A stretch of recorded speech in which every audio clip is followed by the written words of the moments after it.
Agustín Valentín López Canino, periodista independiente, director del canal de YouTube Cubanos de Adentro y de Abajo y el medio de prensa del Gran Blondín. Además, activista, defensor de derechos humanos y pensador social. Buenos días, señor Agustín. Usted ha convocado una salida a la calle, una marcha pacífica para el día 10 de diciembre, preferiblemente en el malecón de La Habana. ¿Qué se persigue con eso? Primero debo aclararte que yo no soy quien convoca, sino Fuenteovejuna. El pueblo junto viene. Un motín popular mal se detiene. Creo que debes saber quién es Fuenteovejuna. Esta obra de Lope de Vega, todo el que tiene 9º grado debe conocerla. Y según las estadísticas oficiales del gobierno, en Cuba todos tienen 9º grado. Deduzco que todos la conocen. Por eso no me detengo a explicarla. Pero en resumen, se trata de una comunidad española de nombre Fuenteovejuna, que tomó la justicia por su mano ante un comendador, o sea, un gobernante abusador y despiadado, opresor. Vaya, mantenía una dictadura como la que existe en Cuba actualmente.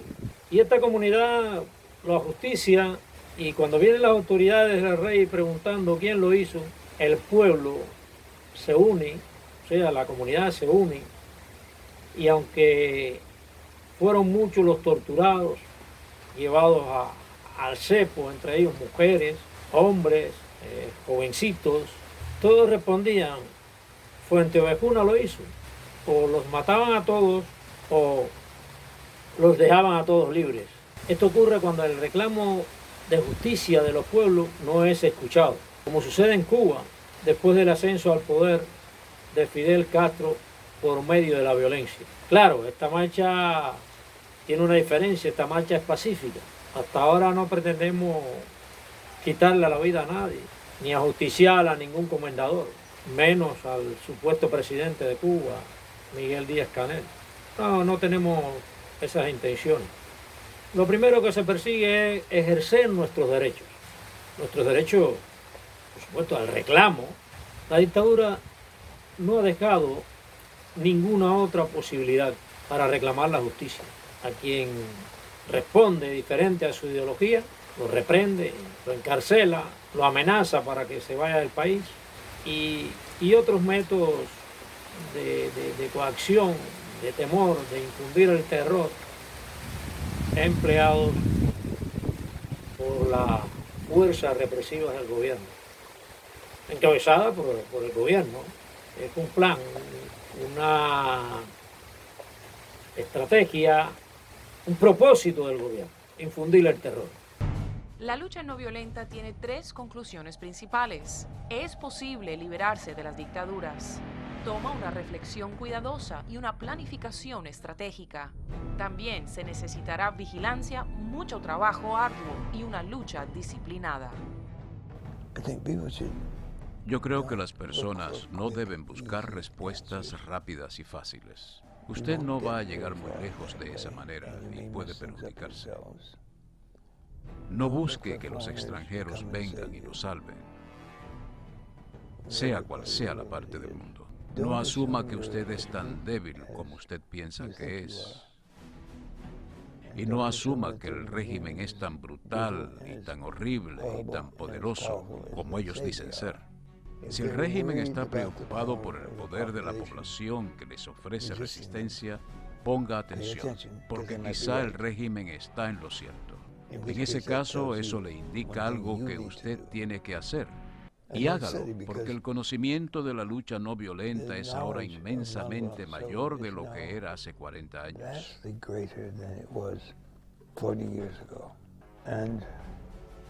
No debemos aprender solo de nuestras propias experiencias, sino también de la historia de otros. Eso quiere decir que hay que mirar a la historia de lo que varios grupos de resistencia y grupos revolucionarios han hecho, y si han triunfado o fracasado. ¿Y por qué? El régimen teme terriblemente un levantamiento popular. El control nunca es tan total como ellos creen. Aún bajo el sistema nazi, las personas encontraron maneras de comunicarse. En Noruega, donde yo viví, con la ocupación del ejército alemán, con la inteligencia alemana, la Gestapo, con el gobierno fascista local, ellos no controlaban a la población y la resistencia era realmente fuerte. Se crea una militancia que se vuelve ajena al miedo y empieza a actuarse sobre lo que uno cree y empiezan a tomarse pautas que van creando una conciencia de colectividad, de fuerza en la participación colectiva. O sea que no hay otra alternativa, no hay espacios democráticos dentro de la Constitución y dentro de todo el país donde el pensador libre e independiente pueda manifestar sus inquietudes, sus deseos, sus opiniones. El que se atreve se convierte en un parias, en un excluido social, política y económicamente. Las supuestas minorías no tienen representación constitucional, ninguna representación legal, ni dentro de la Constitución, ni dentro del sistema jurídico. Tenemos el reclamo ese de nuestros derechos por una parte, por otra reclamamos en esa marcha libertad para los presos políticos, pan, alimentos, leche para todos, principalmente los niños, medicamentos, una atención médica respetable, viviendas, y algo de eso expresó Fidel en el programa del Moncada, pero después no lo cumplió, que se conviertan esos hoteles de lujo que ha hecho el gobierno, que se conviertan en viviendas para cientos de miles de cubanos que viven en promiscuidad. Reclamamos libertad en todos los sentidos de la palabra, no solo en el sentido de movernos de un lado al otro, que dicho sea de paso, muchos en Cuba, activistas, periodistas, independientes, no se pueden mover de un lado al otro. Además de estar prisioneros dentro de la cárcel de Cuba, están prisioneros dentro de sus viviendas.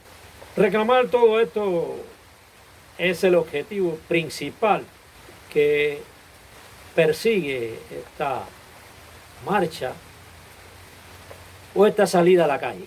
¿Y por qué en el Malecón?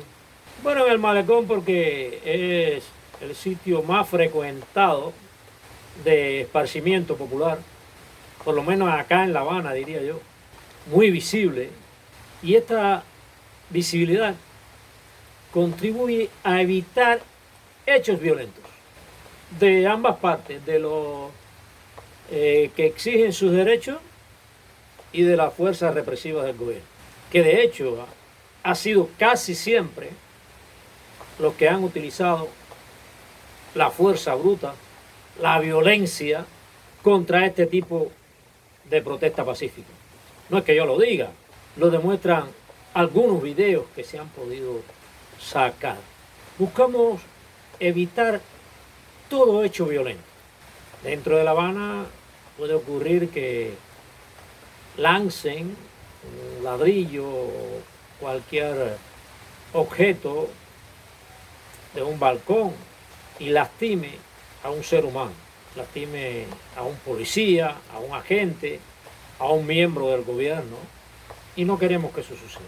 Las piedras, los palos, las armas las tiene el gobierno, y si en algún momento se producen hechos violentos, que parta, como siempre ha sucedido, de ellos. El pueblo de Cuba tiene muchos rencores guardados debido a la impotencia, debido a la falta de democracia, a esa opresión en que se ha visto sometido por parte de la dictadura. Y eso puede brotar en cualquier momento, convertirse en venganza, en odios, en violencia, y por todos los medios queremos evitar que eso suceda. ¿Por qué se hace público?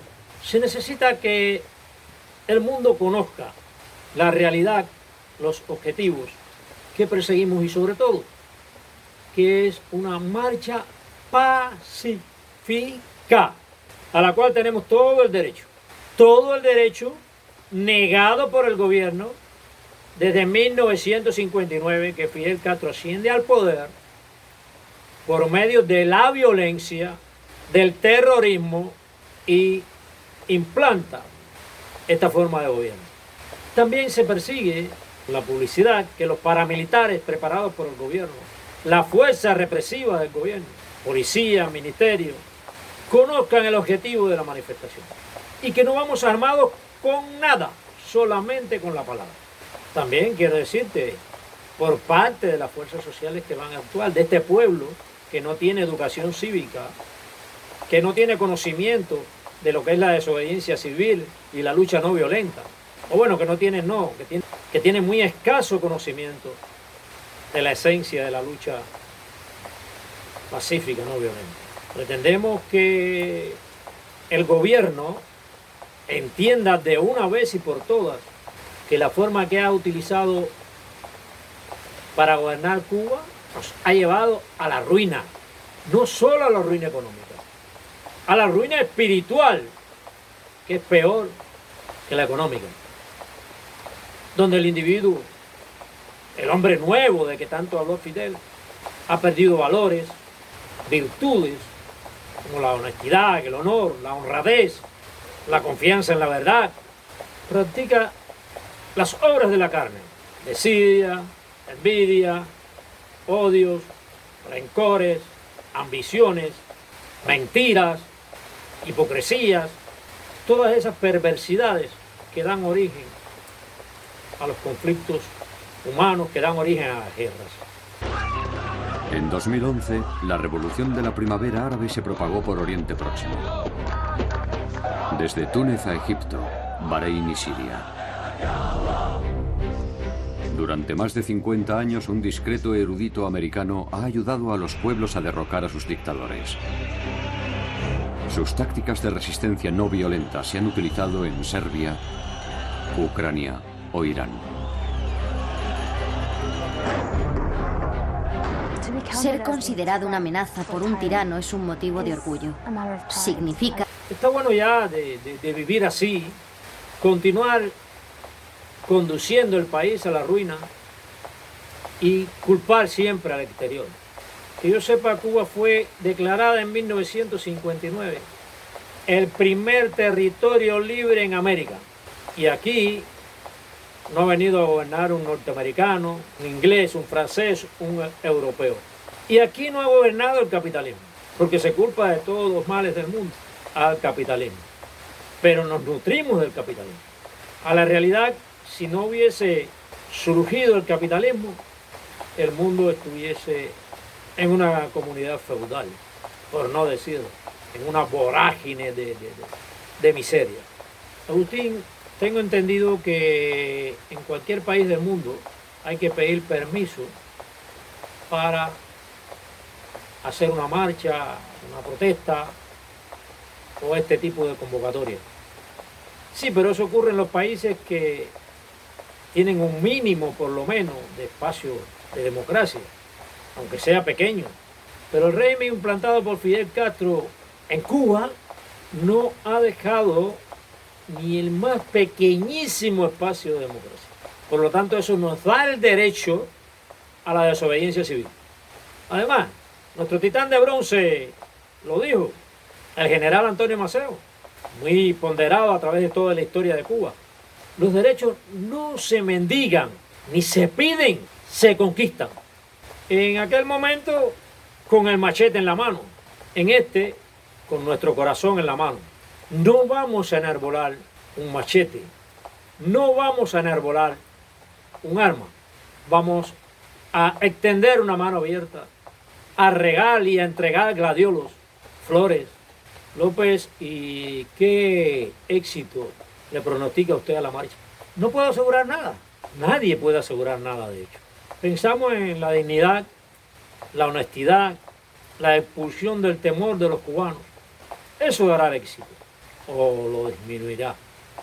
Ya hasta los viejos revolucionarios están conscientes de tanta falsedad gubernamental, de tanta improvisación, de la cantidad de trampas que fraguan y hacen solo para mantenerse en el poder, sin importar las razones de justicia del pueblo. Vivir un día más de las mieles del poder. Todos están cansados de un día más de sacrificio. Se han perdido generaciones en este pedido de sacrificio que siempre, en este pedido de sacrificio proveniente del gobierno. ¿Hasta cuándo el sacrificio? La esperanza de mañana, y para estas generaciones, ni aún para los propios revolucionarios que lucharon y que creyeron en la revolución, a ellos tampoco les llegó el mañana. A ellos tampoco se les cumplieron las esperanzas. Pero en todo esto te digo que el éxito solo lo conoce Dios. No solo que lo conoce, sino que también lo entrega o no lo entrega. ¿Agustín siente temor de ser encarcelado? No, ninguno. Tengo 66 años. Según Martí, ya soy un hombre. He sembrado un árbol, o varios. Como ves, tengo muchos árboles frutales aquí. He tenido un hijo. No, tengo 3. Y he escrito un libro, o varios libros, porque con todo lo que tengo escrito, se hacen varios libros. O sea que ya soy el hombre de Martí, sembrar un árbol, según él, el hombre para ser hombre, tiene que sembrar un árbol, tener un hijo y escribir un libro. Entonces ya he hecho la labor de hombre y a esta edad no tengo miedo de ir a la cárcel, no le temo a la muerte. Pudieran encarcelar mi cuerpo, también desintegrarlo, pero no mi espíritu. En realidad, desde que nací, puedo asegurar que he padecido muy pocos miedos, excepto el escénico. El miedo escénico sí me ha trabajado fuerte toda la vida y aún me trabaja. Pero también lo he vencido porque la forma más efectiva de vencer el miedo es irle encima del miedo. Puede ser una imprudencia, pero una imprudencia bien lógica.